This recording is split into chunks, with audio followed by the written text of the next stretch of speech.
ঢাকা চট্টগ্রাম মহাসড়ক অবরুদ্ধ করে পুলিশি হয়রানি বন্ধের দাবি সিএনজি থ্রি হুইলার মালিক ও চালকদের সিনিয়র স্টাফ রিপোর্টারের প্রতিবেদনে বিস্তারিত। ঢাকা চট্টগ্রাম মহাসড়কে যান চলাচল প্রায় 1 ঘন্টা বন্ধ করে রাখে সিএনজি চালিত অটোরিকশা মালিক ও চালকরা। নারায়ণগঞ্জ জেলার মহাসড়কে সিএনজি অটোরিকশা চলাচলের সুযোগ ও হয়রানিমূলক মামলা বন্ধের দাবি জানান তারা। রবিবার দুপুরে ঢাকা চট্টগ্রাম মহাসড়কের মৌচাক ও কাঁচপুর এলাকায় মহাসড়ক বন্ধ করে সিএনজি চালিত অটোরিকশা মালিক ও চালকরা বিক্ষোভ করে এ দাবি জানানো হয়। শেখ রিপন বলেন, আমরা মালিক ও চালকরা দীর্ঘ সময় পরিশ্রম করার পরও অন্ন বস্ত্র সহ ছেলেমেয়েদের শিক্ষার খরচ চালানোর পর মাস শেষে ঘর ভাড়া একসাথে দেওয়া দেয়। পরিবারের কেউ অসুস্থ হলে চিকিৎসার ব্যবস্থা করতে পারি না, মহাসড়কে গাড়ি নিয়ে উঠলেই গুনতে হয় জরিমানা। তিনি বলেন, ফ্যাসিস্ট সরকারের আমলে করা আইনে মহাসড়কে সিএনজি চালিত অটোরিকশা চলাচল নিষিদ্ধ করা হয়েছে।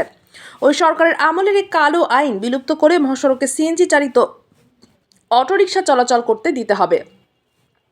কোনো মামলা দিয়ে হয়রানি করা যাবে না। এ সময় কাঁচপুর হাইওয়ে থানার ওসি কাজী ওয়াহিদ মোর্শেদ, সোনারগাঁ থানার ভারপ্রাপ্ত কর্মকর্তা এম.এ. বারী সিএনজি চালিত অটোরিকশার মালিক ও চালকদের অভিযোগ শোনেন এবং তাদের দাবির বিষয়ে ঊর্ধ্বতন কর্তৃপক্ষের সাথে কথা বলেন।